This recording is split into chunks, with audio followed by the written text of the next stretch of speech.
Good evening, Kerrod. Thanks for joining me for a chat tonight. Let me go through a bit of your resume. I've written a bit down here about yourself. 2016 WA PGA Pro of the Year, 2017 WA PGA Game Development Teacher of the Year.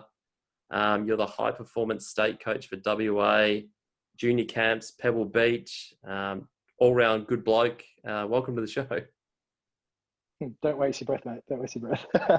Thanks, man. Good to be here. Good to be here. I've been listening to these episodes since the beginning. So been looking forward to getting on and having a chat. Yeah, you're on the list. I've kind of got an extensive list. I'm just trying to get everyone in the right light or whenever that light comes in. But yeah, I think what you do for golf is fantastic. And I'm just really excited to get you in the booth and have a bit of a yarn about where it all began for you and what you're doing in your golf business right now. But let's start in Margaret River. Obviously born in and raised there. When did you fall in love with golf? Yeah, so it's a bit of an interesting one, right? So my folks are from New Zealand, and my dad was a big wave surfer before tow-ins were a thing. So he used to paddle out to all the crazy shit that you used to see, or that you do see on the news at the moment, and ride them. And him and my mum left New Zealand when they were pretty young, I think like 20, and they were on their way to Johannesburg, actually over to South Africa, and they thought they would stop on the way down in Margaret River and check out the waves. And they bought a bush block for 40K or whatever, and now it's probably worth considerably more, as you can imagine, down in Margaret River, 8 acres. And from that point, then they kind of just thought, well, we're not going to jump across ship again and go all the way to South Africa. We'll stay here. The waves are great. Community is great and everything like that. So they settled up, and I was born there. And growing up, I did surf a little bit. My dad was kind of doing it mainly so he would have an excuse to go down the beach still, if you know what I mean, and kind of get away with it. Yeah. With mum, I remember countless Christmases we'd be waiting around the Christmas tree, waiting for dad to get back from his Christmas surf. But wow. So sport was always like a really big thing growing up in our family. Not the most academic, let's say, minded in regards to my parents were really strict with school, and I had to do this and that. It was more so, they were definitely more geared around passions and sport, which, like, in hindsight was a great way of parenting, right? And initially I took up cricket and I was still surfing, but because my dad's surfing never really got him to a stage in his life where he was able to make a reasonable income, I think he pushed us away from, both my sister and myself, from continuing to surf. And so both my parents were really, really supportive in any sporting venture that I had. And I enjoyed cricket for a long time. When I say a long time, up until I was about 8 years old, right? And but I started very early. And then it got to a stage where I went over to New Zealand to visit my grandparents, and my parents just bought me a set of golf clubs. And in Margaret River, we lived at the back of the golf course. And I was on a bush block, so quite a way away from any of my friends and that sort of thing. And cricket's pretty boring by yourself. Right. So I'd always have to badger dad to come out and play, and I didn't have to with golf. So I had a Spalding set. I had a pitching wedge, an 8, a 6, a 4, a ridiculously hard to hit forward or whatever it was, right? And absolutely used to slice the crap out of my driver all the time. So it started from there. Were you on persimmon? Did you have a persimmon, like 3-wood forward? Did you start then? I remember having odd. Odd was me. I was a 5, 7, 9. Had like a cash converters pitching wedge and a sand wedge that I think was $50 from Caramar or something. Had like a purple graphite shaft and I think it was a persimmon 3-wood, and I don't know, I kind of got a bit older and then metal came out. But did you start with persimmon? I may as well have, and persimmon was probably a better material than the metal that I was using. When you're I don't know, just you're walking along the ground, you'll see like a really, really poor quality metal coin or something like that. Not even a coin, I don't know, like a disc or something like that. It's all rusted and gangrene and everything else. That's what my golf clubs were. So, but it doesn't matter when you're a kid. You're just out there enjoying it. So I had the fortune of having quite a big block. So my dad would drop a bunch of balls on the grass, and I hit them up in the bush, and we used to go up and find them, go back and hit them over and over again. My earliest memory of going down the golf course was before I was even actually allowed to play there, or I even joined up as a member or anything like that. We used to go at night down to the creek on the 8th hole at Margaret River, and Dad used to put his like big tracksuit sort of wet weather pants on, and we used to go into the creek and steal all the golf balls from the golf course, take them back to my house so I could then hit them in the bush. And we did that for a couple of years, and then I joined the golf club and pretty much played all my junior golf. And I think, when did we meet? Would have been when we were about 13, 12, 13. 13. I remember it was the sub-junior events, they used to hold with Yeah. the Graham Mass Junior Golf Foundation. And then, you country boys used to come. I was from the North, Yanchip, and we used to meet up at, Lakelands and play these 9-hole sub-juniors. I think once you turned 13 or 14, you could play 18, but it was 9 holes before then. And it's funny, last year I played I think it was like, it wasn't a pro-am, it was more like a sweepstakes at Margaret River. And they had, I was looking at the boards. I like to always look at the boards. I was like, yeah, Kerrod's here and Ryan's here. Let's see where all the names are. And you see the old years and you think, geez, you guys are like folklore at Margaret River. But yeah, those junior golf days in WA are pretty competitive. Like I remember having some pretty good battles. I think it was Newman and Brooks was like our highlight, that windy last day at Bunbury. I think it was. We kind of went head to head, and I think it was like, if you won or come second, you got sent to was it the event at Heritage, the Australian final for the Aaron Badley event. Geez, I'm just rattling off stuff now. It's all these memories are coming back to me. But yeah, what a week that was. I remember staying at your house that week. I think it would have been. Yeah, totally. Was Fenton with us as well? I think Fenton was with us. Yeah. Jeez. He would have been on Cooper's Green, I reckon. And anyway, so it's funny you say that, because one of my fondest memories of junior golf was the sequence of those events. So just for the listeners, you played the Newman and Brooks 54-hole tournament. Pretty sure it was still called that. And then you got sent to the Heritage, which was the Australian final for the Aaron Badley International. And then that's where you and me came first and second again, I think. Yes. So it was, we qualified 1 and 2 at the Newman and Brooks down south in Bunbury, played our 3 rounds at the 3 different courses. They usually rotated around Cape Hall or Bustleton or Bunbury. They kind of rotated around Collie some years. But yeah, went to Heritage. I came first. You came second, I want to say. You came second. And it was Taylor Cooper, Jeff Drakeford, and Cameron Smith. And Cameron Smith actually missed out on the playoff to go to the Australian, to the international event in China. So we finished top 4. I think WA won the whole thing. We won the teams event with the girls and that as well. So we got sent to China. It was my first international trip. Had to get a passport, rushed in 12 days, I think it was. We actually roomed together. That was crazy, wasn't it? Yeah, that was a pretty fun trip. Yeah. So I suppose that was the highlight of my junior and amateur career, I reckon. So growing up, we were always in that sort of top 4, top 6 and the junior series and all that sort of thing. And I had a couple of good finishes here and there, but without a doubt, like my highlight, if I think about my junior career, was that coming second to you down at the Newman and Brooks. Then we went over to Melbourne, flew over. You've got all the qualifiers and the best golfers, junior golfers from Australia. And then, we were staying together. I suppose we were just really on song from the word go. We were comfortable with Cedric looking after us. We felt really comfortable. And once again, we finished 1 and 2. You won that, didn't you? I did. I do remember winning that one. Yeah. Yeah. So it was a top 4. And then I remember I didn't even know the China thing was a thing until we were in the presentations, and they said, this is the first year that we're actually sending you away. And then we qualified, and you and me, it was kind of near Christmas time, wasn't it? And they were like, oh, this is kind of escalating pretty quickly.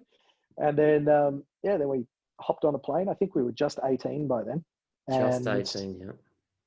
Yeah, we would have been just 18. And then we spent 2 weeks up in China, which was a interesting experience with a lot of good stories. Yeah, a lot of good stories. I don't think we can share most of them, but I think it was Dragon Lake and Peach Gardens. The Chinese amateur was the first week, and then That's correct. the China World Final, I think they called it. Ben Campbell actually won that, if I can remember correctly. Brett Druitt was third. I think I might have come fourth. You came eighth. I don't know. I'm just rattling them off now, but interesting week. Geez, I remember my first. That was my first obviously remember got. how crazy that golf course was. Yeah, it's like out of bounds both sides. There's lots of elevation drops. I wasn't really sure. I was like just listening to my caddy every time she gave me a club. I was like, okay, let's just hit this one and have a go at it. You know what? You know what my best memory of that trip was? We were in golf carts, and you have a caddy standing on the Oh, back of the golf cart, and yeah, you and Jeff were in the cart in front, and Taylor and myself were in the cart behind. And there was that par three that goes right down the hill, and it yeah. weaves through the jungle on like a really, really steep decline. And you guys flew past us, and I remember Jeff mouthing off. And then Taylor and myself went around the corner. We were a little bit more conservative than you, and all I see is your cart tipped over from where the wheels had hit the the curb. The cart's tipped over, and then all I see is your caddy standing up, walking up the hill, and picking flowers out of her hat because she had rolled down the hill. Oh gosh, yeah. We can talk about the story now, but I remember going. We went past here, and obviously governors in Australia and golf carts, they slow you down as you're going down. This was like I want to say it was a 50-meter drop from tee to green. That's what kind of and it kind of wove its way down. It's like S bend its whole way down, and kind of got right down to the end. And we had so much speed, we like buckled or hit something. And I remember the caddies kind of went over the top and tumbling down the hill, but at the same time they were trying to clean the grooves and the clubs, and there was tees and balls and everything was rattling everywhere. But yeah, me and Drake survived the Holocaust or whatever it was. It was bloody crazy. I remember for that whole week, all the caddies, they always like pointing at us. They're like, God, those. Oh yeah, because Drake was stuck under the cart, wasn't he? No, you were. You were stuck. Oh, under we're the both cart. stuck under there for a sec, but we like pulled the cart up, and I don't know. We were so lucky not to be injured. It's like literally our first day, like away from Australia, and we both flipped the golf cart. I don't think we told Ron, but sorry, Ron, if you're listening to this, but flip the golf cart. That was yeah, but the whole week they were just pointing out these crazy Australians doing whatever they may do. But yeah, so coming back to, so that was your highlight of your junior amateur career. Was that more a fun based thing or just exposure to like bigger events and that? I definitely think it was, exposure to bigger events.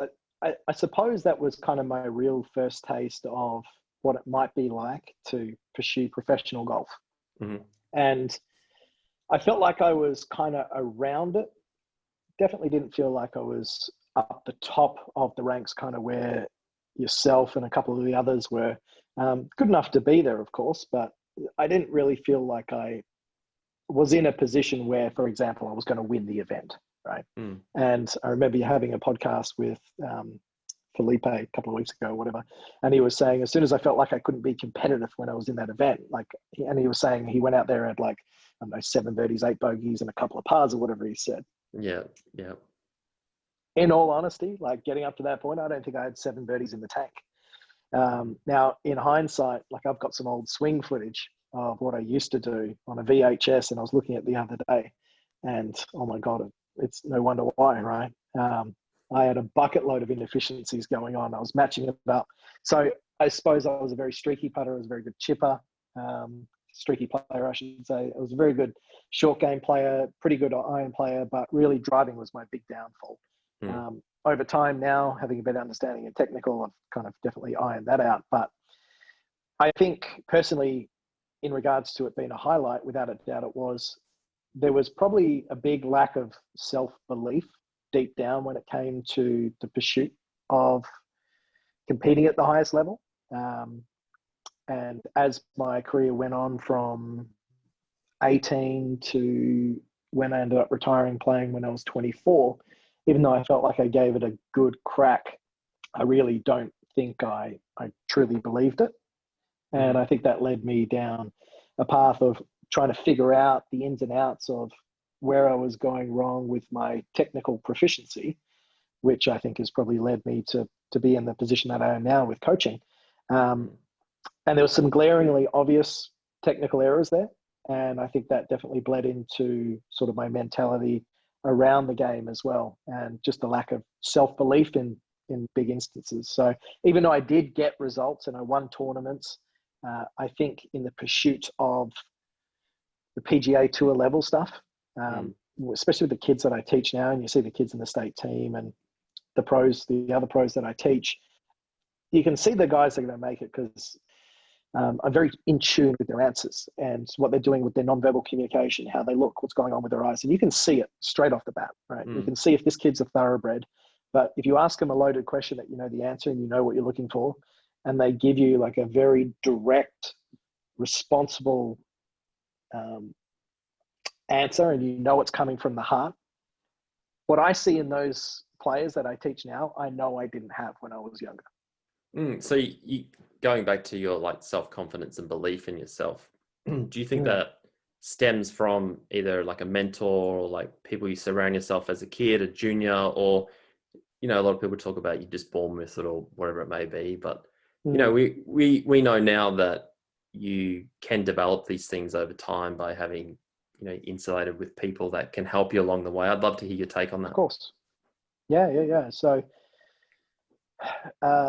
my dad was a very successful surfer, right? And whenever he pursued something, he did it to his utmost level of commitment and dedication, and there was no excuses.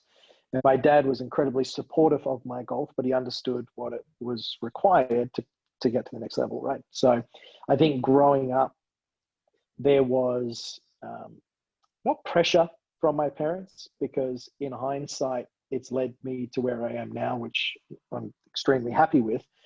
But there was also this sense of, I really need to prove something, right? And I think as a young person growing up in a country town with not many other peers to practice with and play with, there was a lot of, I'm playing to appease others, appease Margaret River Golf Club, appease the people and the members. So when I went away, I almost felt like I was proud to come back. And when I didn't play well, I felt like I'd let them down. And I think every kid goes through the same process when they're younger, and it happens with their parents as well. So it was definitely, I think, a product of my environment. It was the fact that I knew that what success in a sport looked like. And I've always watched a lot of sport, really been involved with it, nerded out on every golf thing you could ever imagine.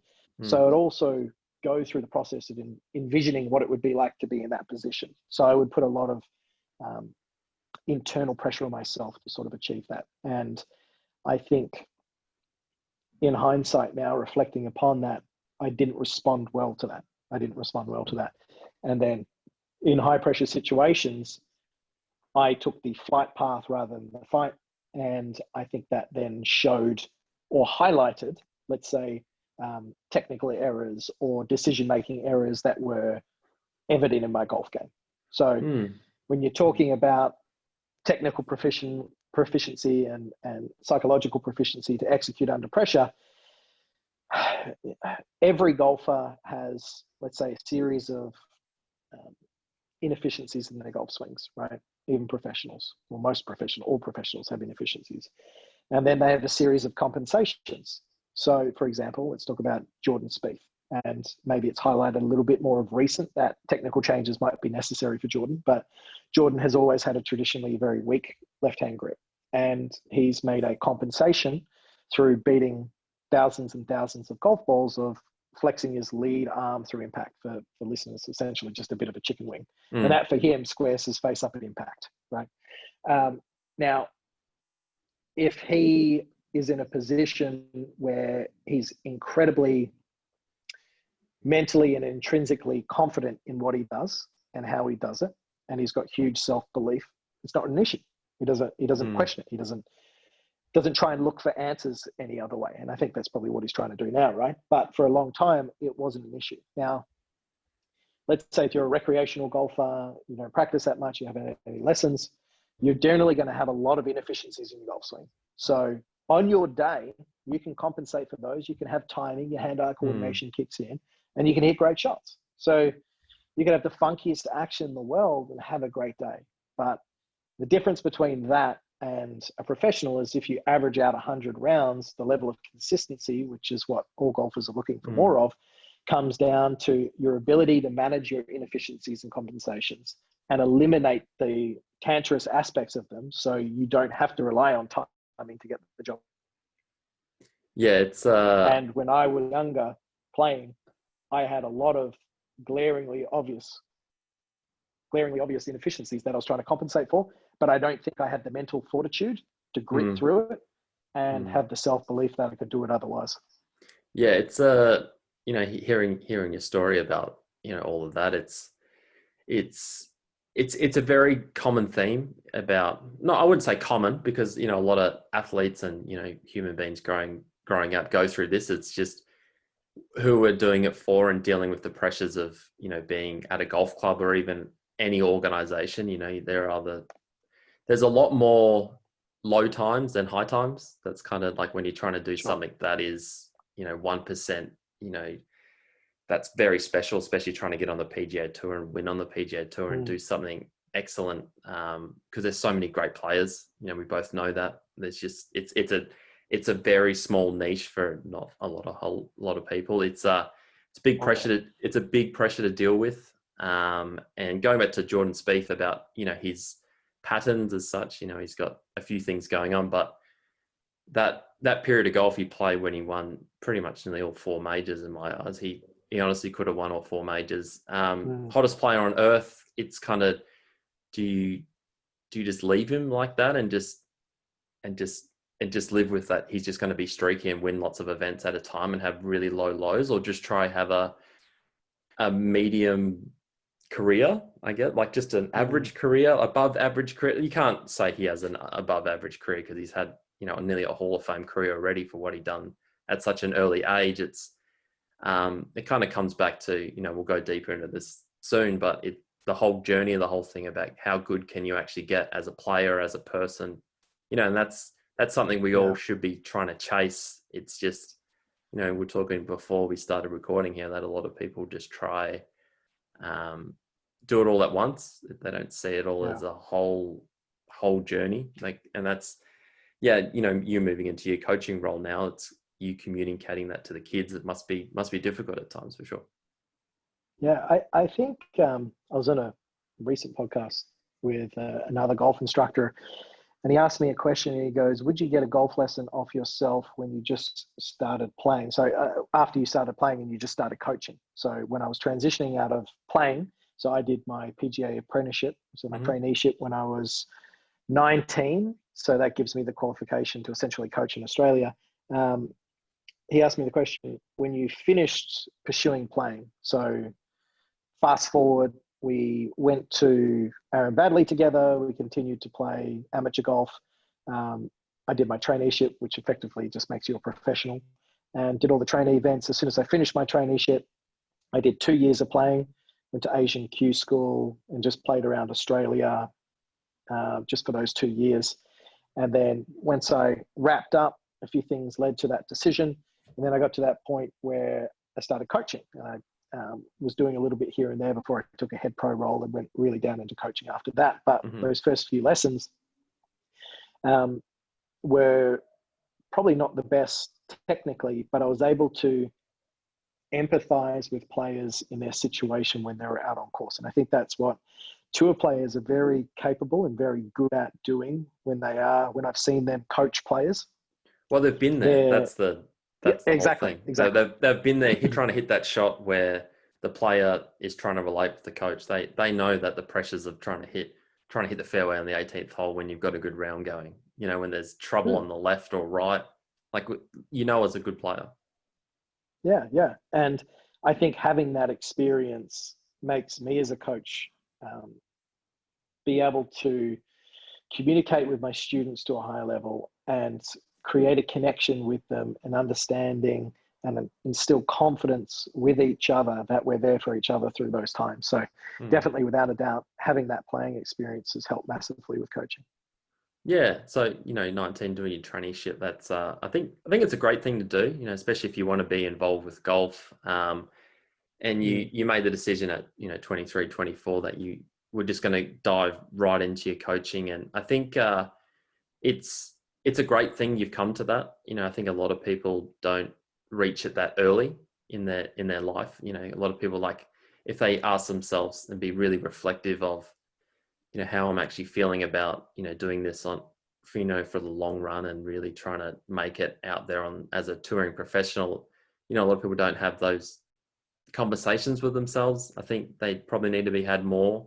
I've obviously had a lot more time during this COVID time, especially in Melbourne, to really reflect on that. And I've kind of got a bit more of an idea about myself and Mm. what I'm going to do moving forward. But I commend you for really diving into that, coaching now, and what you've built up from there is just quite amazing. Yeah, thanks, man. I appreciate that. It was, in all honesty, one of the hardest points of my life. It really was, because my whole identity from 8 years old to 24 was wrapped up in being a golfer, right? Mm. My heart was on my sleeve with every round, right? If I played well, I was extremely pleased. If I played poorly, when I was younger, before I matured, I felt like the world was going to end. And then as time went on, it was more of frustration, right? It was more of me trying to figure out where I was going wrong, what I could do, how could I improve to get to the level in which I was aspiring. Mm-hmm. So I put myself into a position where I was forced to have to retire, because I was mentally in a state which was very, very, very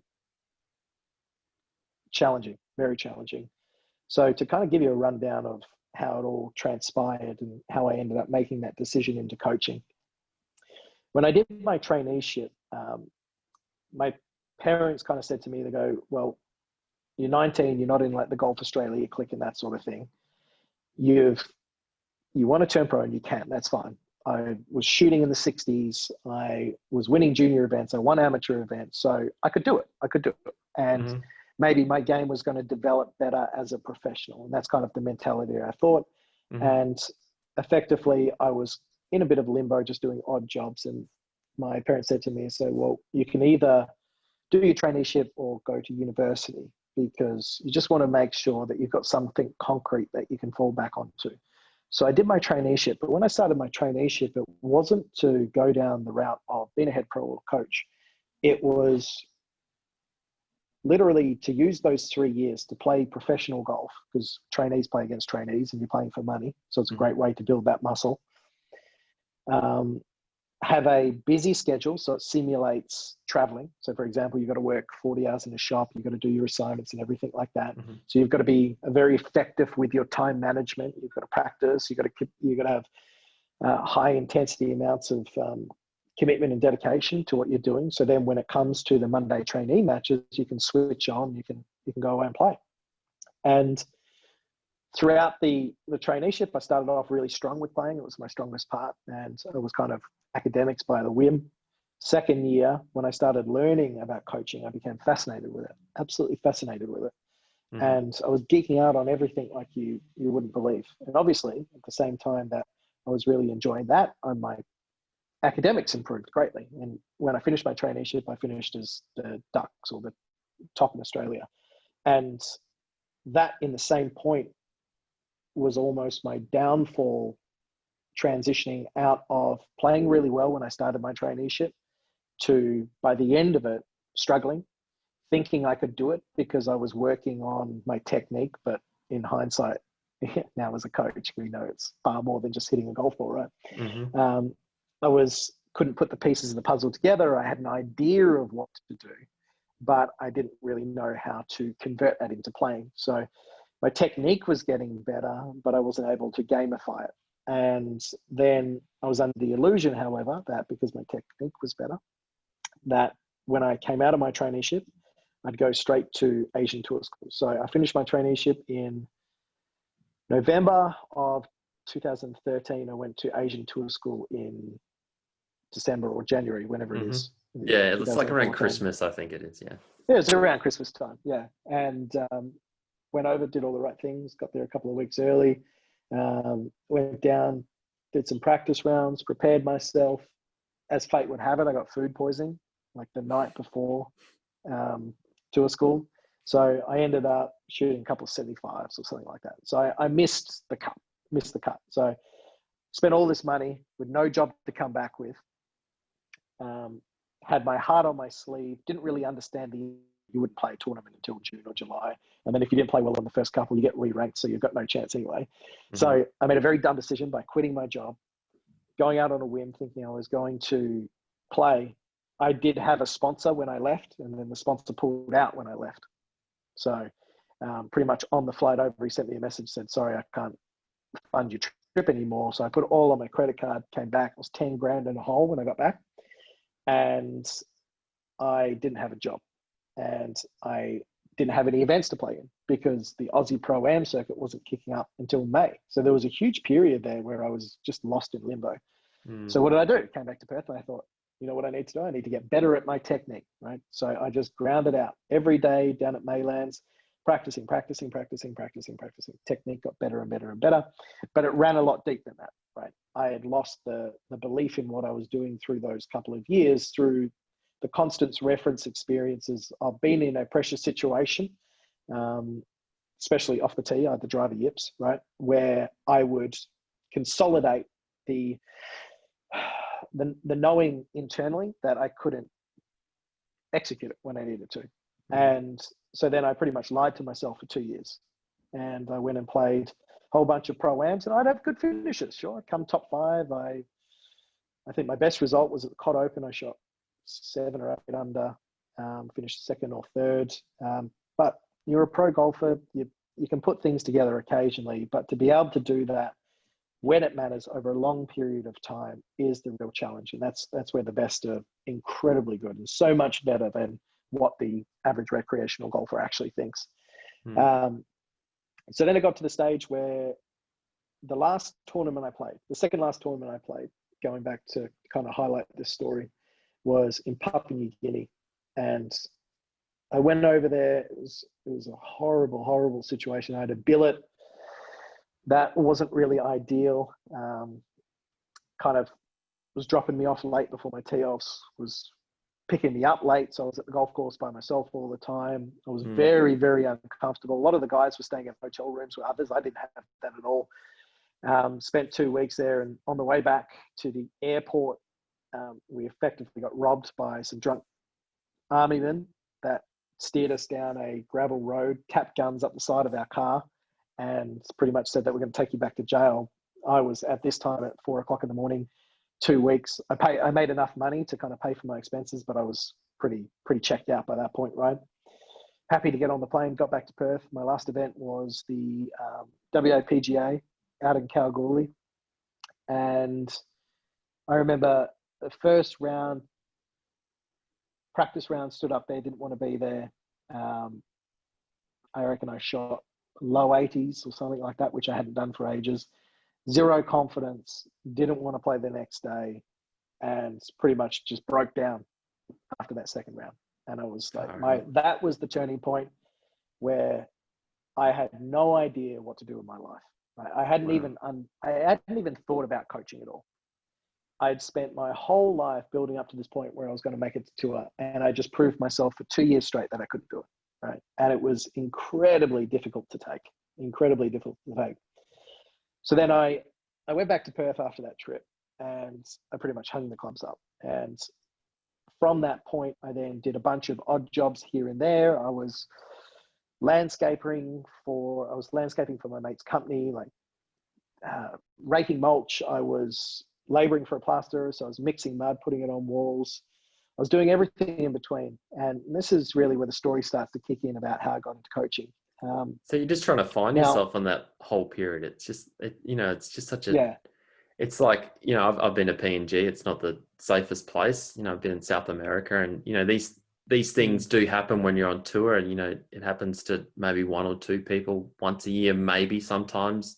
Most of the time it's okay, but, it can be very, confrontational, like that stuff sticks with you for a long time. And, especially when you're struggling with your game, it's just, you've had a lot of tough things in a row, and, coming back home, and you're telling me about your sponsor and all that stuff, that's hard, and like, I went through something similar at the end of 2017, coming home and trying again. And yeah, if you want to kick off from landscape, and I really want to hear how you broke the rut, I guess.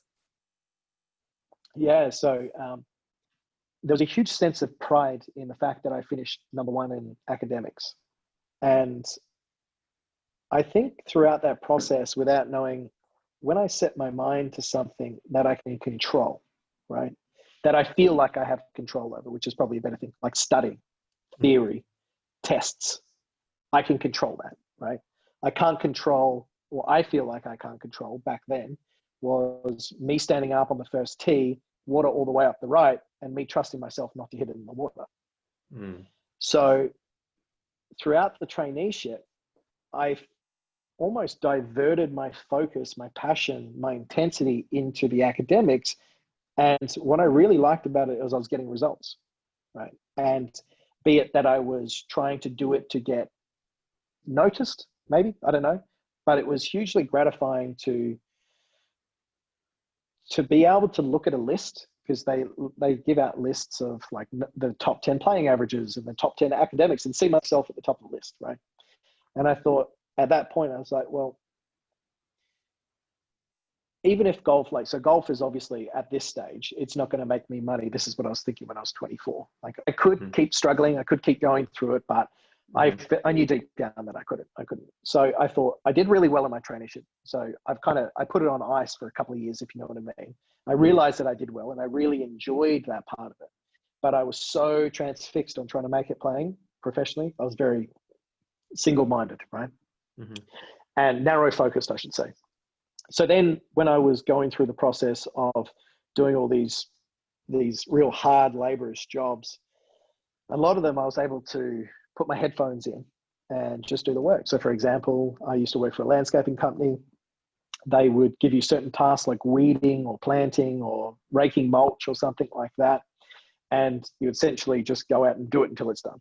And these huge big piles of steaming mulch as big as my apartment here would take a couple of days to flatten out. And the good thing is it's mind-numbing work, but what I really enjoyed about it is gave me time to pretty much put a university in my head with podcasts. And this is way back before podcasts were really a thing in Australia, and really get stuck in. And I started listening to a lot of business books and self-development, because it really kicked off from my lack of confidence in myself. It transpired a lot through not only my golf, but in relationships, being in public situations, a whole bunch of things. And it really cascaded to a point where my confidence was at an all-time low. So at the same time as my golf dream shattered when I was 23, 24, I was having a real identity crisis with everything.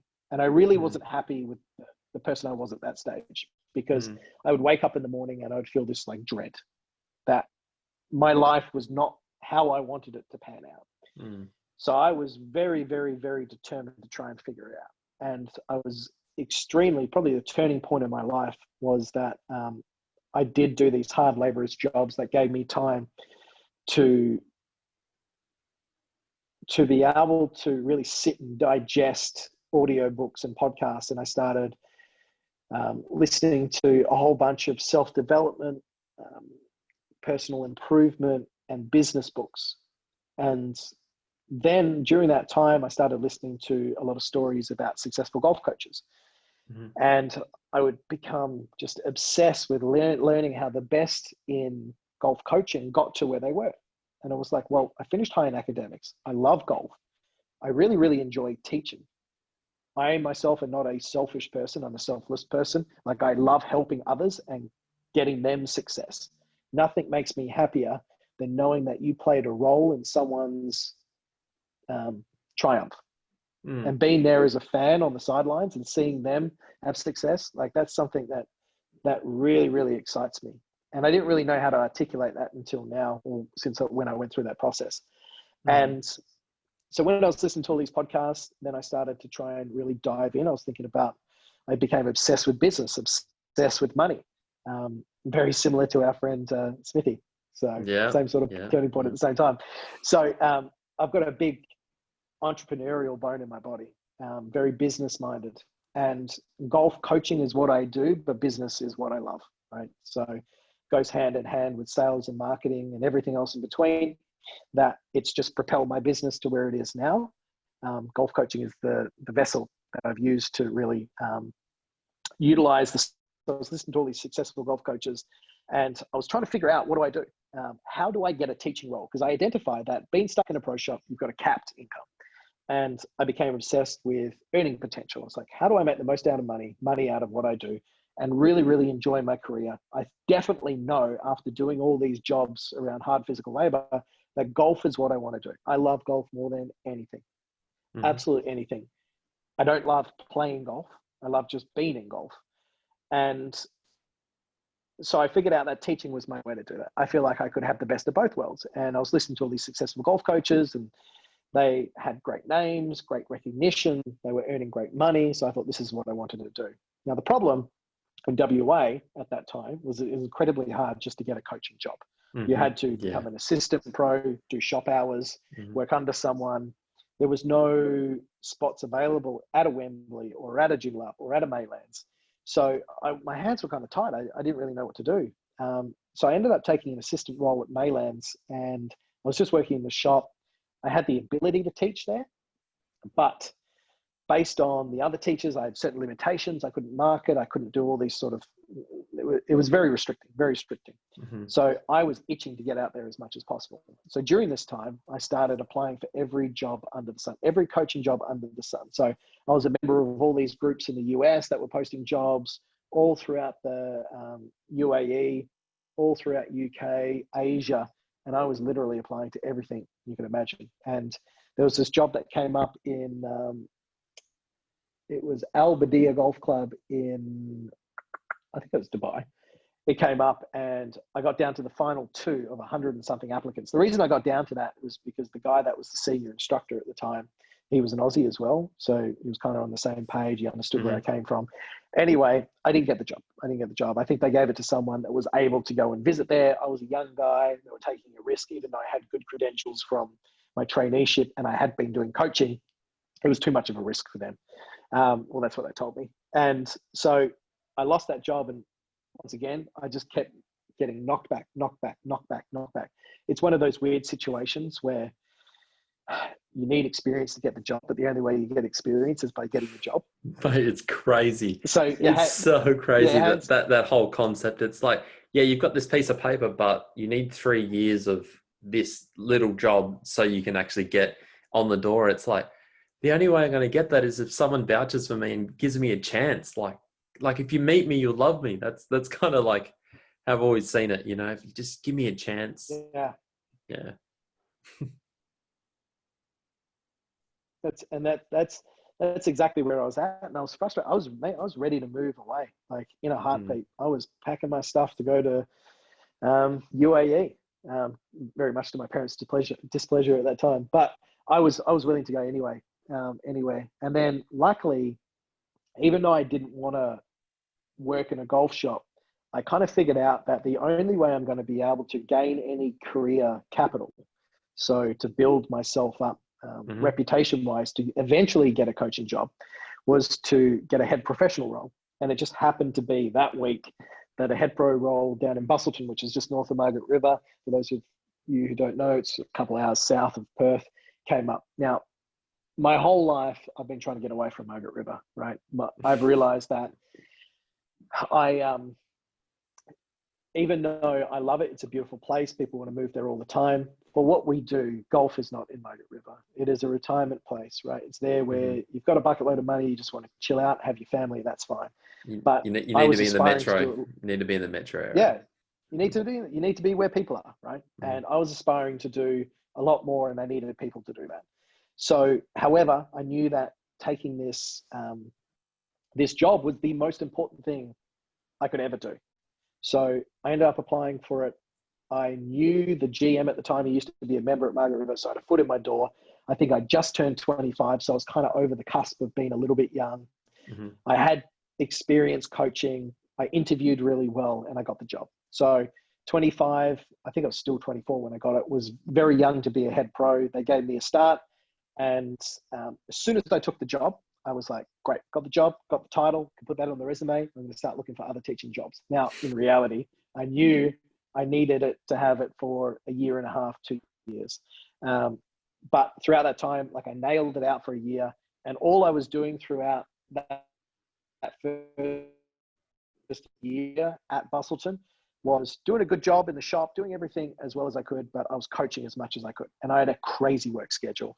My partner at the time was living in Perth. So I was working 6 days a week, traveling up on the day off to go and see my partner, driving back, leaving at 3 a.m. on a Monday morning to open the shop at 6. I'd work all week to a Saturday, drive back up to Perth, and did that for a year and a half, right? So crazy level of commitment, but mainly because I saw the end in sight.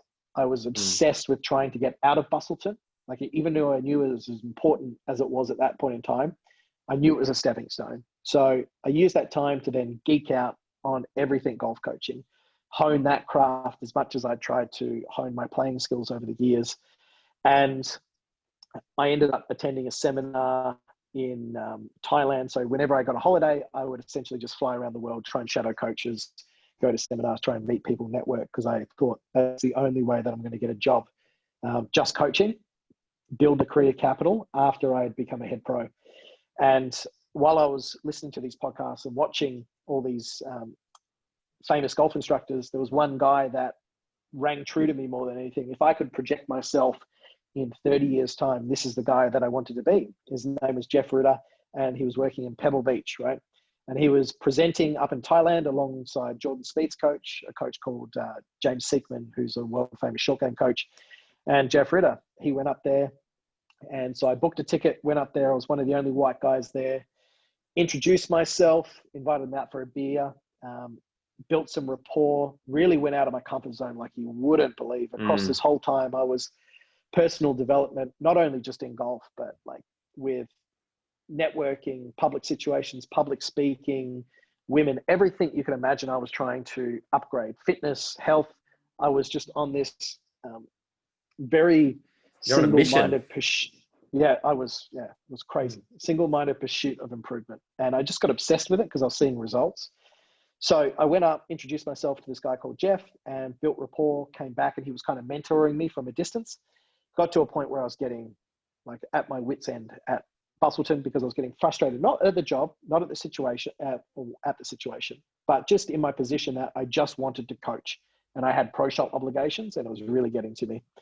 And then he said to me, he said, look, I've got this short-term contract in Pebble Beach. You can come over, fly over 3 months, coach 40 kids every week for 12 weeks.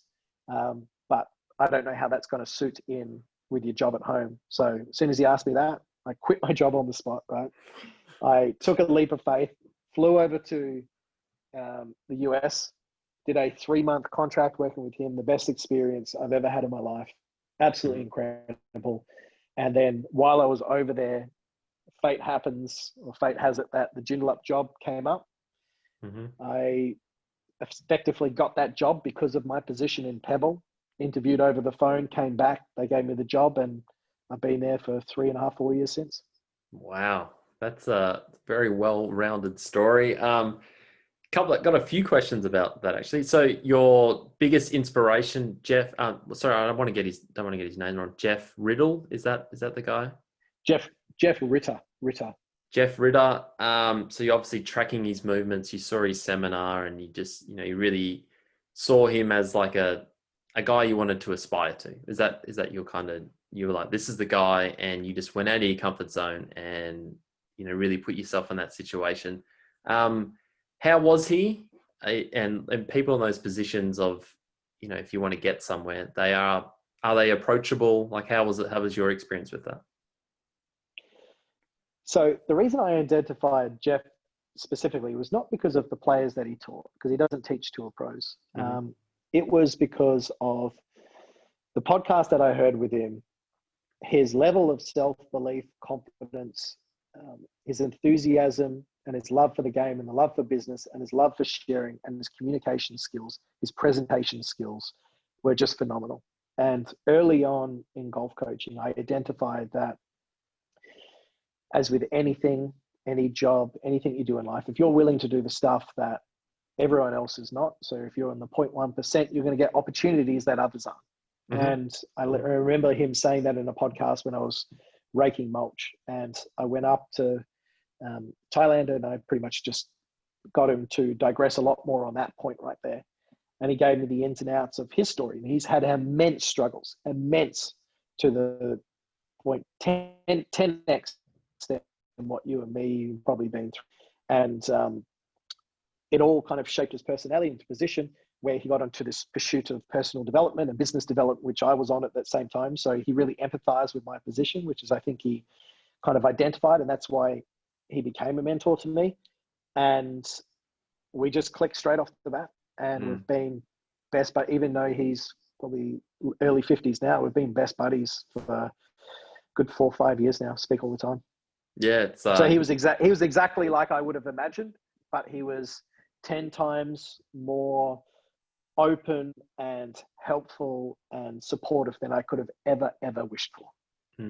That's really awesome. You know, I think, you know, these people are approachable. You know, these people in these big positions, you know, they've all had a crazy story. They've got there from somewhere, and it's just something not to be afraid of. And I'm sure he probably saw a lot of himself in you, like kind of growing, like he's very thinking this kid, I'm going to give him a chance. And you know, it's really cool. You know, you kind of took a leap of faith, as you say. You know, I think coming back from, you know, 19 to 23, you know, self-confidence and all that kind of stuff, you know, for you to be in that position, to just be like, you know what, I'm going to do it. I'm going to get on the plane. I'm going to do this and just really go for it. That's, you know, that's a big testament to, you know, your growth as well.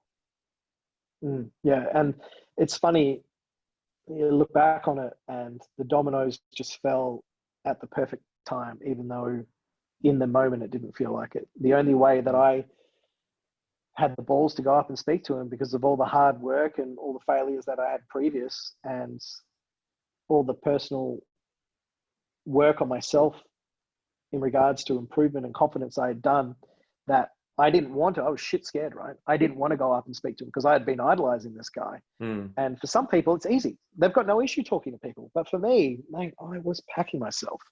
So I went up and introduced myself. I was so nervous, but I remember the exact moment I did it. He made me feel comfortable straight away. And yeah, it was the biggest turning point in my life. Yeah, having a leap of faith. That's all we can, you know, ever aspire to. So like it's you know, it's funny, you know, reflecting on myself a bit here. It's kind of like I've always wanted to start a podcast. You know, I'm obviously just a, you know, a golfer. I've always been a golfer. I identify myself as like a golfer that wants to be on the tours and all that stuff. And I've always thought maybe I can do it. And, you know, you know, your first episode's always the worst. You know, I'm sure your first video you put on, you know, golf instruction thing, it's like, geez, you look back and you go, geez, that was obviously my worst, you know, but it's like taking that leap of faith and you keep getting better at it, you know, and it's not, and then it always comes back down to, you know, not caring what other people think, you know, who you're doing it for, and, you know, where am I positioned in my own, you know, discovery of everything. I think that's so important. I think 2 things to add to that is, as you mature, especially we're the same age, we're 30 now, right? I think 2 things you begin to realize is that everyone's very much so caught up in their own world anyway, so no one really cares that much. Number 2 is that time passes anyway. So you probably thought about doing a podcast for 2 years before you actually even pressed record the first time, probably even longer. Too long. And too long. Yeah. And I was the same. So I just make a very conscious effort that as soon as I feel or I know deep down that that is something I want to do, regardless if it's the right thing to do, if I want to do it, I've at least got to give it a shot. Yeah, give it a shot. And got that little inkling inside, you've got to do it. Yeah, totally. Because otherwise you just second guess yourself all the time, right? You're like, why don't I do that? And then unfortunately, it's a muscle. Procrastination breeds more procrastination, and then it bleeds into other things. So if you can grit through that moment, that specific point in time, going up and talking to a stranger, thinking about starting a podcast, releasing a golf instruction video, standing up on a first tee and hitting driver rather than copping out and chipping a 7-iron down there because you're worried about the result or something like that. It just builds that muscle of being able to grit through challenging mental times. Yeah, absolutely. You know, if you get on the first tee, you'd rather hit your driver flat out and hit it, you know, 300 meters in the bush than kind of 250 hook down the left or something. That's how I've always seen it. So you've come this whole far and you're in your golf academy in Joondalup, 3.5 years now. Geez, that's flown by. I remember following your journey on, still watching it still evolve and keep going and going. With the whole WA golf, state role you're in now, how interesting is that for you? Obviously being a player, previously, and now you're in a coaching role. Are you trying to change ways it was back in the day, or are you noticing things that need to be changed, or like, how's your whole perspective of that? Are you coming in, obviously you got to come in slowly into these things. You can't just keep, ripping down the sides and everything. But yeah, I'd love to hear, kind of your vision for golf in WA as like a coach and that. Yeah, so it's something I always really wanted to do. I missed out as a kid of playing team sports. And I really, whenever we play like a pick-me-up game of cricket or football or rugby, I love it. So I love being a part of the team. And that's why I really like teaching aspiring juniors and amateurs and that sort of thing, because I feel like I'm a part of their team, right? It's a collective effort. Obviously, they're the one hitting the golf ball and everything else, but just to play a very small role in what they do and what they want to pursue is incredibly fulfilling. And that is certainly magnified tenfold when it comes to state stuff, because you're like, okay, we've got this great bunch of golfers, heaps of talent here. Now, why are we not getting results? What has always been done? Maybe there's a better way to do it. And so all the junior stuff that we did when we were younger, I think personally, I kind of take it for granted, right? So you kind of rock up, you feel good to be there, but you just did whatever the coach said. And the drills, the exercises.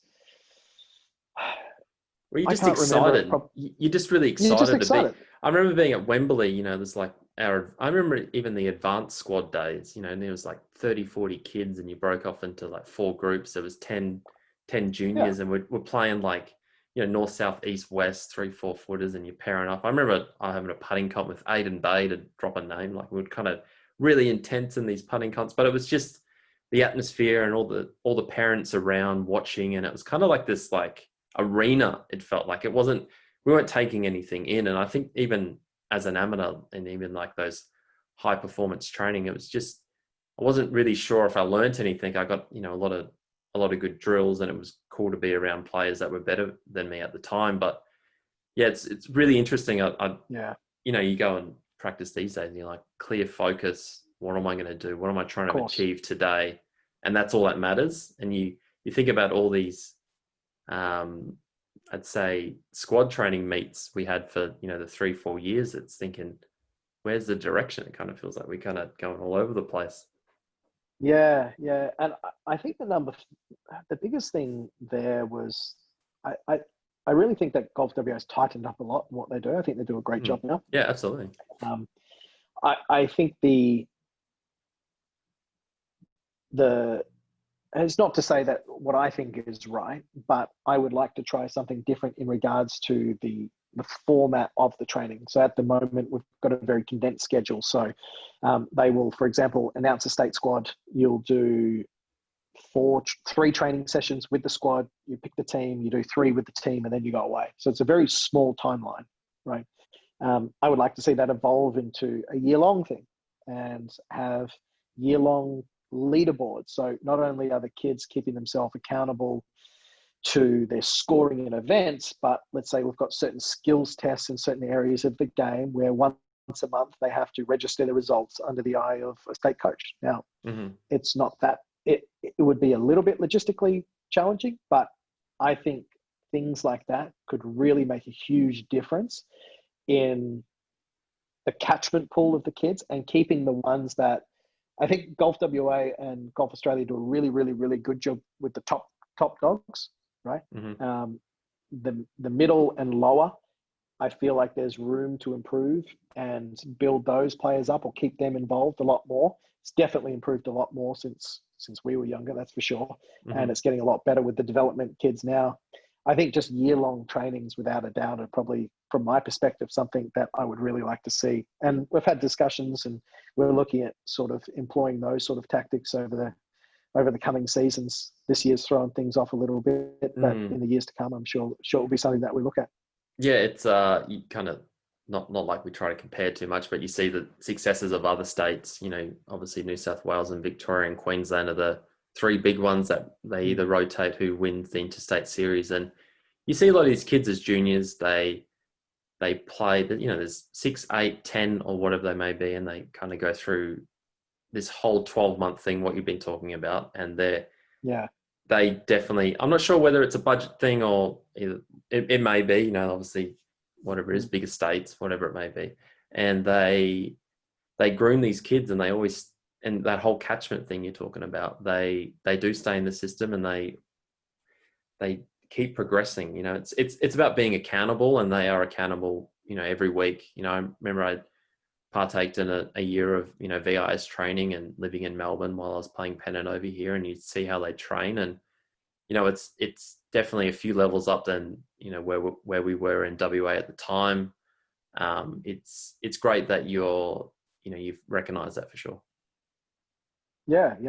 And, like, just being in my role, we were talking earlier about being able to empathize with players in the situation at that point in time. So being a coach and being out walking the fairways while they're playing their interstate matches, and just reflecting on your experience of being in that exact same position, and kind of putting yourself in the kid's shoes and going, what would I need to hear right now from my coach? Now, me just being there, I'm sure a lot of them are just trying that little bit extra harder to maybe try and hit a good shot.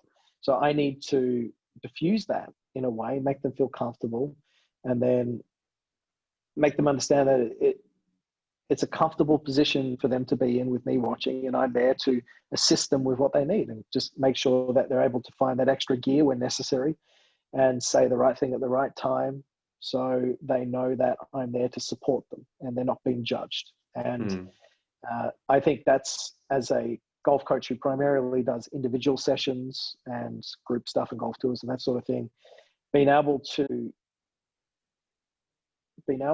perform as a coach in that situation, in a group setting with a state team, is a whole nother skill set. And every year the applications come around for team coaches and that sort of thing. It's one of the things that really gets me excited, because I look forward to the whole process. Yeah, I think you can definitely add a lot of value into the whole system. I do follow all, and every time we kind of pop around interstate series time, I'm thinking, is this the year we're going to pop another one on the?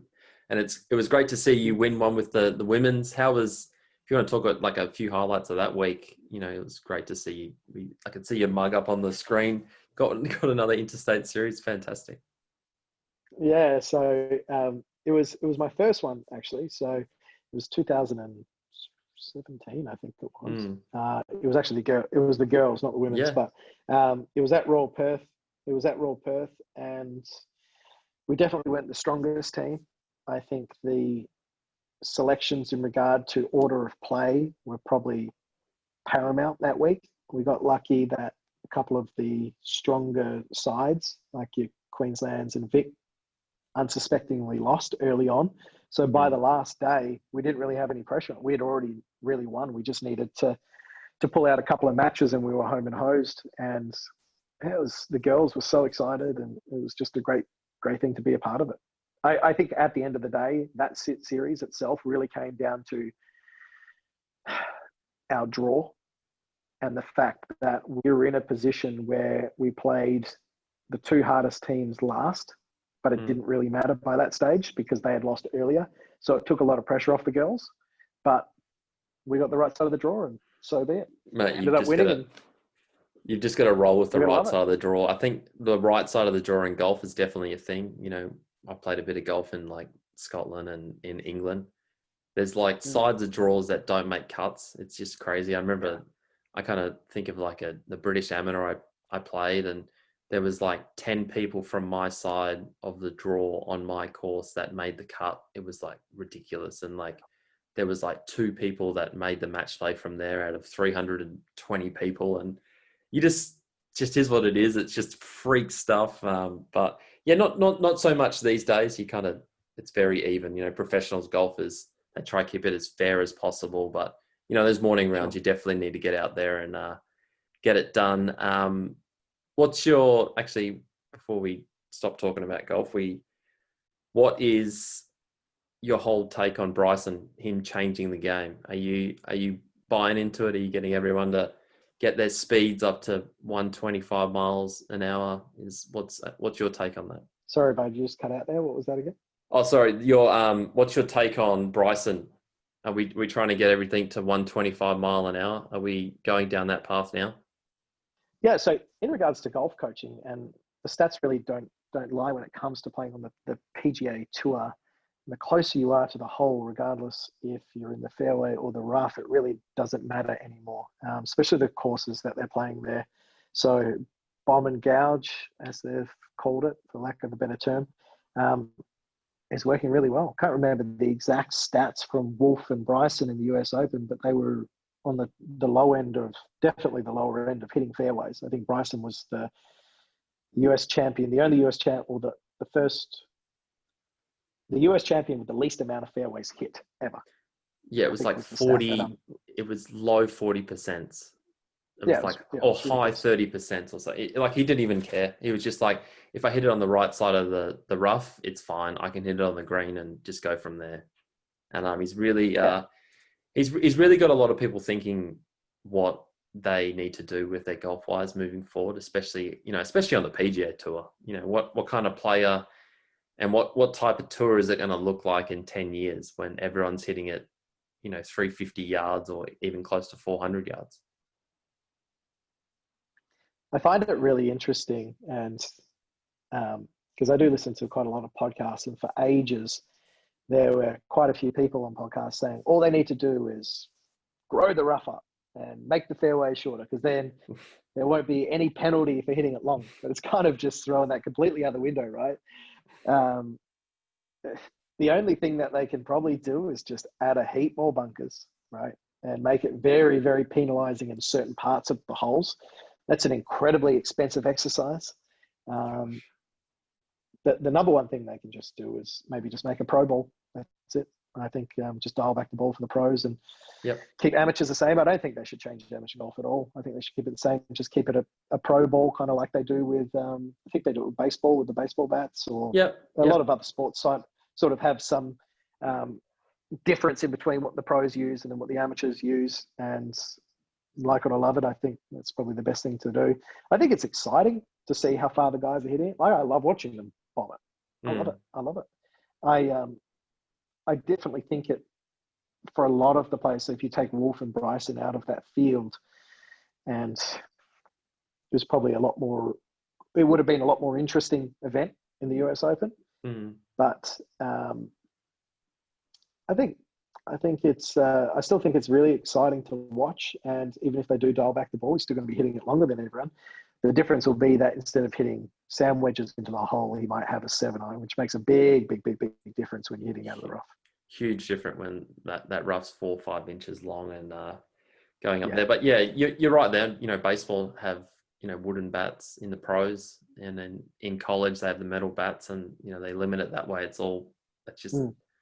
But yeah, I'm more pro roll it back, pro ball, bring a bit more shot making in there, growing this rough is, and all bunkers and water hazards and all the thing. It all sounds good. It's probably not practical. It's going to especially more resources and upkeep with thing. It'll just be a private golf game, but we need to keep encouraging more people to play golf on public courses, because there's so many great courses, especially in Australia.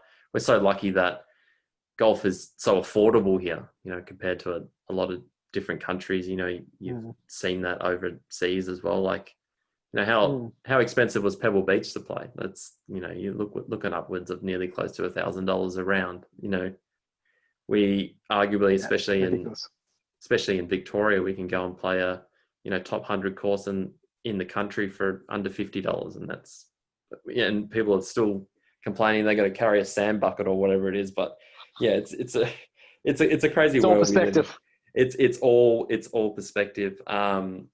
Yeah, a couple of closing questions. Couple of things you see great coaches do, and you kind of really highlight that.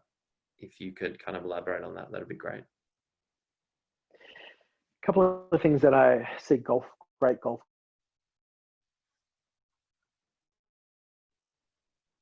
In regards to what? Because I suppose that's a very broad question. Yeah, very Do you broad. mean in regards to? I'd say let's go technical wise. Like if actually let's keep away from technique. Let's go as a golf coach. I think so. What can a golf coach do well for their student or their pupil? What can, like, just from the get-go before they even swing a club, what can a great coach differentiate himself from just an good. okay coach? Yeah. So a great golf coach, right? He understands the players' needs, wants, fears, goals, reservations, and he meets the players' needs on all of those levels. A great golf coach communicates with the individual in front of them, not at them.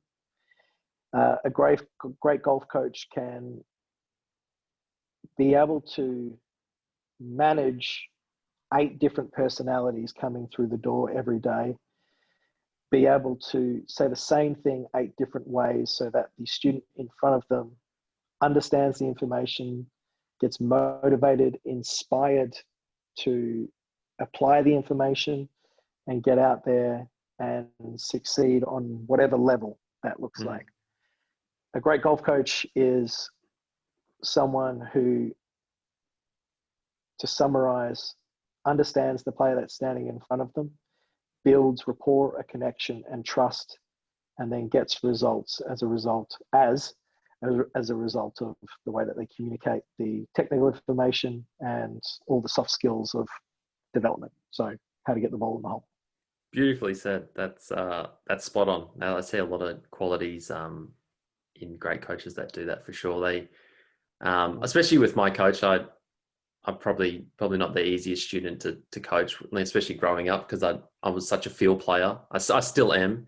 And the amount of times he's said the same thing a million different ways, and then it's that one time 6-7 years later, I'm like, oh, yeah, that's what he meant. And he's like, I've been telling you this for years. Like he didn't say it. You can see it in his eyes, and you're thinking, okay, yeah, that's it. I thought I had it back then though, and that's the struggles of being a golfer and thinking you've got it all worked out at that age. It's crazy. And biggest pet peeve as a coach? I'm sure you've got a couple of things. Probably don't want to elaborate too much, but what's one thing that annoys you as a coach? No, it's a great question. All right, two things. And every player of every level can listen to this, right? Number one, managing their expectations, right? Having a good understanding of what is expected of you as a player, right? Understand that PGA Tour players have a make rate of 53% from 8 foot. Most recreational golfers, they stand up there from 20 foot and expect to hole it, get pissed off, hit it way too hard, 3-putt and walk off because they missed the first one. No. That's not how it works, right? Correct. Understand that Jason Day did a dispersion pattern test in 2014. He was the #1 driver of the golf ball. And his dispersion pattern test with 20 balls, there was a distance difference of 76 yards from his most left to his most right. Pro golfers get it way worse than you think, right? What they are extremely good is holding 3-foot putts, not compounding errors. They don't 3-putt as much as you think. They don't lose as many balls, and they don't double chip. So there's some little tidbits for anyone that's looking to improve their game. That's number one. Number two, and this usually goes for recreational golfers, my biggest pet peeve, right, is effective practice. Now, effective practice is not getting a large bucket and exercising by trying to hit 100 balls in 10 minutes.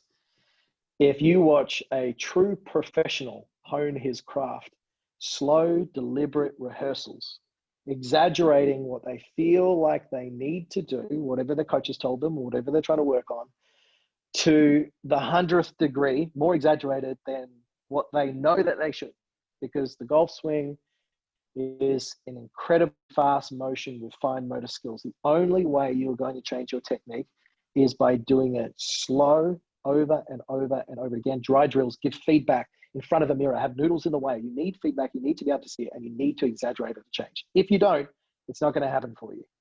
So the easiest thing you can do, and let's just like this to chipping or short game as such, is make realistic rehearsals of exactly what you want to achieve. So let's say you've got a 10-yard pitch. You're just off the green, you've got a 10-yard pitch.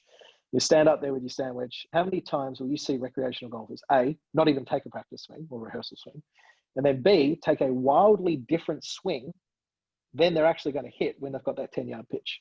Now, if you watch, the best thing to do is watch PGA Tour and watch PGA Tour, but watch the featured groups. Don't watch the actual coverage because you just see the highlights.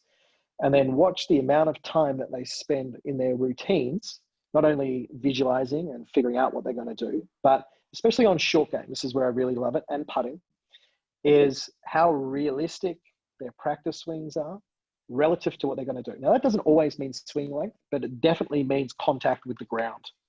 Definitely means contact with the ground, how the ball is going to feel off the face.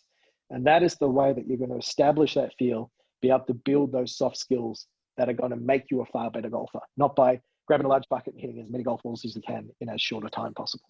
Yeah, I completely agree. I think more people would benefit from literally doing 90% of their time with dry drills and just replicating and over exaggerating the feels and just being like, okay, I need to feel like this, I need to do this, and then go onto the course and then try it out there with all these trees and bunkers and everything in the way, because the driving range is this wide. Most of the time you need to try hit it in this area. But yeah, I heard, I think Pete Cowan said it. He said, people will be more effective if they just threw a ball at a wall than, hit a big bucket of balls most of the time, because they're aimlessly practicing. Like, it's probably a misquote, but far out. It's so relatable. No, mate, so relatable. You pretty much nailed it. So managing the expectations, what I was trying to say at the beginning, right, is that whenever a new student comes in, and in the first lesson, I've got this wire that hangs across the front of my studio, and I've got a big net, and I pull the net in front of them. And I said, first of all, what we're going to do is I'm going to put this bucket of balls not down on the ground right next to where you're hitting. I'm going to lift this bucket of balls up, and I'm going to feed you one ball at a time. You're not allowed to go ahead. You're not allowed to grab another one. You're not even allowed to see the ball fly. What we're going to do here is we're going to manage your expectations about what we're going to achieve. Right now, we are training. We are not playing, right? We are trying to work on the process, not the outcome. When you are playing, you are doing the opposite. You are focused purely on the outcome and not the process. Now, I don't know if you know, but one of the fastest emerging in regards to performance countries in the world at the moment is Denmark. Now, Denmark has a very short golf season. So what do they do for 6 to 8 months of the year? Hit balls they are net. inside in nets working pure technique. Yeah. And what are they doing for the other time? They're literally just out on the golf course playing. And we've got some great coaches through there. They've got some great training going on in regards to what they're doing when they're out on the golf course. But combination of that, separating their training from their playing, elevates their skills exponentially. In Perth or in Australia, we're so blessed with great weather that it's easy to go down the driving range, try and look for an outcome, try and look for a result, and then try and take that feeling onto the golf course. So you're standing on the first tee, thinking about the process rather than what you want to achieve. It's kind of like playing cricket. And as the ball is storming in, you're standing in front of the bowler and you're worrying about the pressure in your right pinky toe and the flex of your trail wrist as you are pulling the cricket back when the bowler's going to release a ball at 150 mile per hour. It's not going to work, right? Yeah, good luck. Good luck. That's yeah, that's there's so much in that. There is a lot in that. I am big believer of hitting balls inside. Like seeing my coach Bish, like we literally just hit balls inside for 5-6 years into a simulator, and it was not even result based. It was feel where it looked, and then once you get out on the golf course, target, and then you just zone in. Then there's completely different aspects, and I think if you can differentiate the two, you're talking about Denmark, they've definitely done that, and they can, tap into all that. I don't know. It's just like, if you can just separate that and let your skills come through and just be in tune with playing golf, that there's such an art in that. Like it's hard to, I'll have the words one day to really expand on that. Yeah, there is and this is where I went wrong when I was younger, right? When I was trying to pursue playing, I'd put all this work in on the range, and I thought the only way that it would actually produce an outcome on the golf course hindsight, my biggest error as a player, which is why I drill it home so hard with all my players now, is I didn't know how to practice effectively. Mm, I was taking my practice thoughts, my practice feels, my practice all encompassing out on the golf course. But mm. I wasn't playing at all. I was being defensive. I was trying to work on things out there. And it's a lot easier to say than it is to do. But if you were to never hit a golf ball in a driving range again and just into a net, chip and putt around a green and go and play golf, you'd be a far better golfer than what most are. Yeah, that's strong words. I believe a lot of it.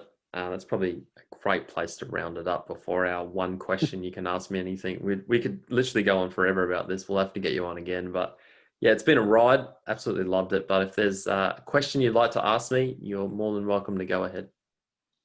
Yeah, so I was thinking about this one, right? And I think the tie in with maybe my story and how I've gotten into the position now, it's quite interesting how we were very much along the same trajectory up until we were 20. Well, when did you turn pro? 20? 23. 23. Yeah, 23. So when I finished my traineeship is kind of when we were both playing pros. And then from there, I've transitioned into coaching. So I talked about my pivotal moment in life was when I made the decision to give up playing, give up on my dream that I'd identified my whole life with. The one turning point was when I went and introduced myself to Jeff Ritter, which changed my whole life from there. I would be interested to know if there ever was a specific moment in time where you beat resistance and did it anyway. So you felt immense internal fear and pushed through it and succeeded. Or on the flip side, you knew it was a moment you needed to and you ran away from it. Yeah, probably had a bunch of those over the years. So I'd say probably I knew at the end of 2017 that I needed to come home. Like deep down, I knew that my game was getting better emotionally and spiritually and mentally. I was just cooked. I honestly I didn't quite want to be there. I knew if I just needed to keep going, that if I had a win or a great result, I would have been fine. I would have been able to get over it. And I didn't, obviously, because you're not going to have a great result when you've got all these, internal issues going on. Like it's just not going to happen. Like I know that now. And I pushed Yeah, on sure. for probably 3, 4, 5 months too long. I think it might have been. I literally missed a year of cuts. It felt like it was like a year and a half of cuts. I made one cut in Mexico in September, and it was a tough year. My game, it was hard because I felt like my game was getting better, and I got very technical, and I was really lost in my mind. I wasn't sure whether I wanted to live in the US anymore. I was going through a breakup, go through all these things, and you kind of growing up as a person. That was hard for me. So I think it's funny. I remember it was the European Tour Q School second stage. I thought I needed to eagle the last hole to get through to finals. So I went driver 5 wood and I hit a great shot into this par 5, and it hit the fringe of it was really funny. I could see this from 240 meters away, but I could see it hit the fringe and the green, and it didn't bounce. It just skidded, went flying over the back into the back bunker on the downslope. And I tried to hit like a really specky shot to make it, hit it to 6 feet and missed it. And I thought I missed it by 2, and then I ended up missing by 1, and I was pretty deflated. And obviously in Spain, and kind of this realization that I was going to fly across to the States in the next day or two to pack all my stuff up in the US. Like I honestly had 6, 7 full sets of clubs, balls, stuff. I was living with a family in Texas and packed everything up, went to the golf club I was practicing at, gave them everything, like said, give it to all the juniors. Like obviously really thankful for you having me at the club. And then moved home, literally just moved home. I wasn't sure, similar to you, I wasn't really sure what I was going to do.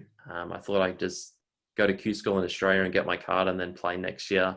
Missed first stage of Q School, which was nuts. Like I just was not prepared. I was in this whirlwind of a mind, and I had a gap year 2018. So I literally went from, number 1 amateur in the world to traveling all around, playing a major and PGA Tour events, and literally nothing, like cleaning toilets with my, family's business, and nothing wrong with that. I, defined myself as a character and learned so much. Like I would No, yeah, never, ever take yeah, that back. Like earning an honest dollar. Seriously, it's yeah. like, there's something in that for sure.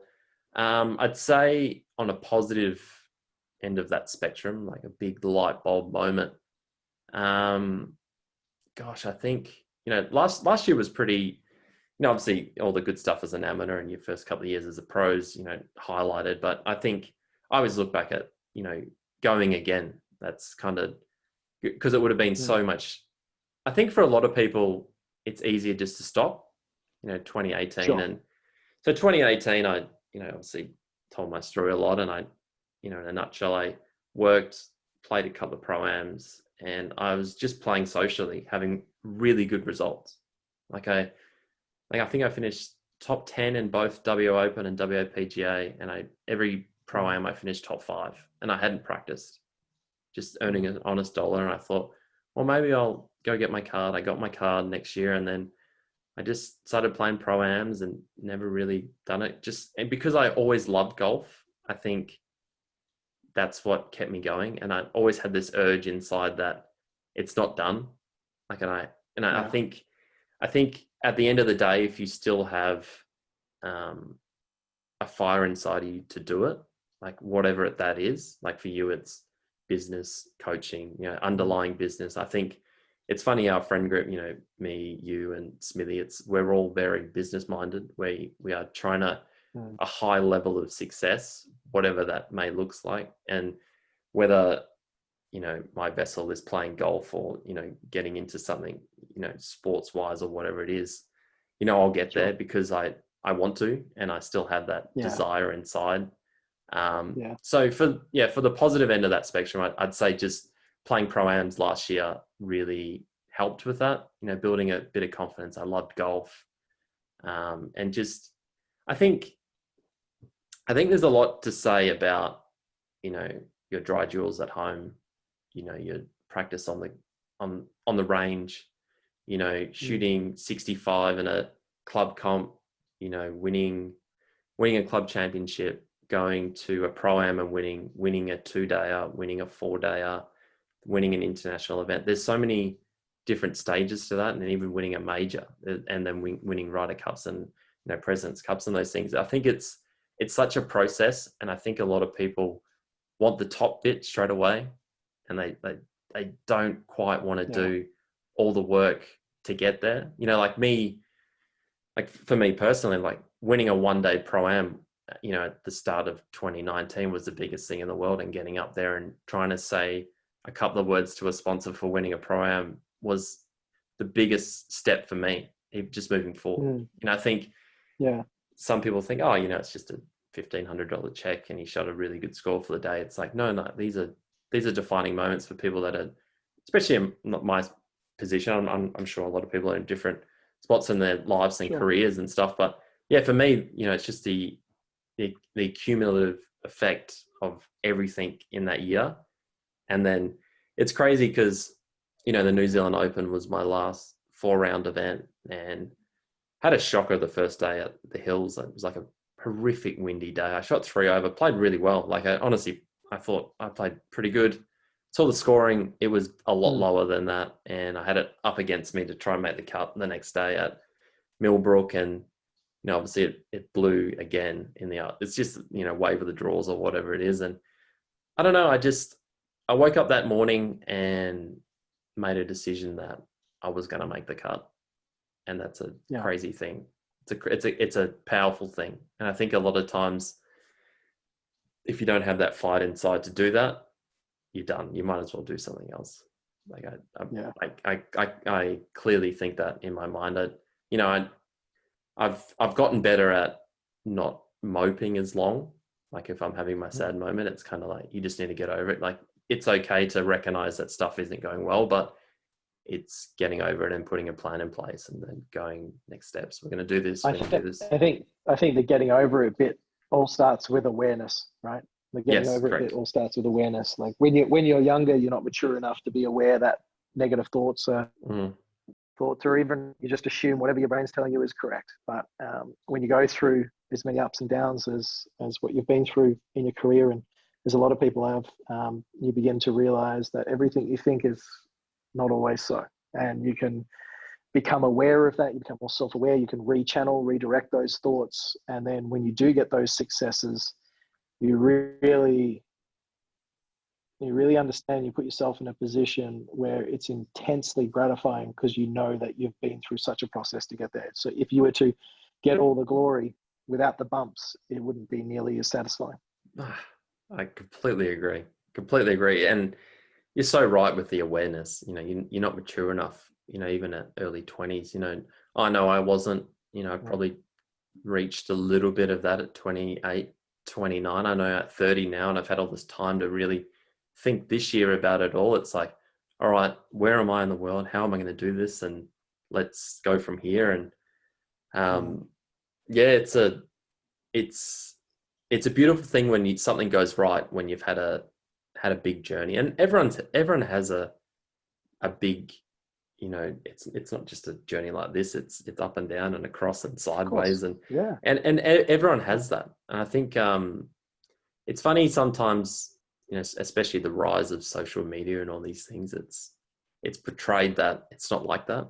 It's crazy in my mind. It's thinking you need, especially with the, you know, new generation coming through. It's, you know, it is hard at times, and you can do this. You know, that's one thing I've always thought about it.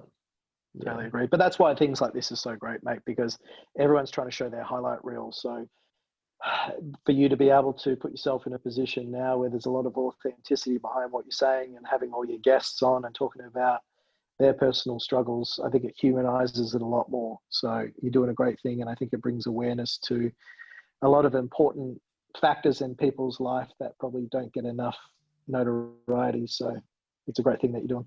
No, I appreciate it, Kerrod. That's very kind words. I know it's not, a lot of times for me, it's like, it's not the most professional thing, but it's real and very relatable, you know, and they're real questions that a lot of people have went through. And it's just, it's refreshing to hear, because it's, you know, everyone hears the nice stories, everyone winning and doing all these things. It's like, no, let's get the real person that, you know, went through the struggle, you know, was ripping mulch, or like, you know, cleaning toilets or doing stuff, and see where he's at now. Because they're powerful stories and very relatable. And there might be that person that listens and is like, you know what, you know, I've went through that, and that really might help someone, you know. And it's just, you never know, you know. I've had a few people come up to me now and say, I didn't know amateur golf was like that, or junior golf, you know, hearing a lot of things you're saying. It's like, yeah, it's very real. It's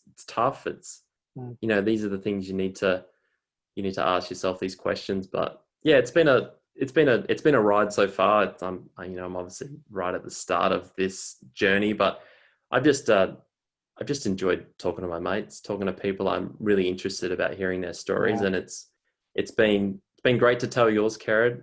This is just a snippet of it. We could talk for hours about anything, really, it feels like. But I'm looking forward to getting you on again. I really appreciate your time tonight. It's been great. Awesome, man. Yeah, really happy to be here. Real honor to be on. And I think if you keep doing exactly what you're doing, you probably have a far greater effect on people than probably what you know.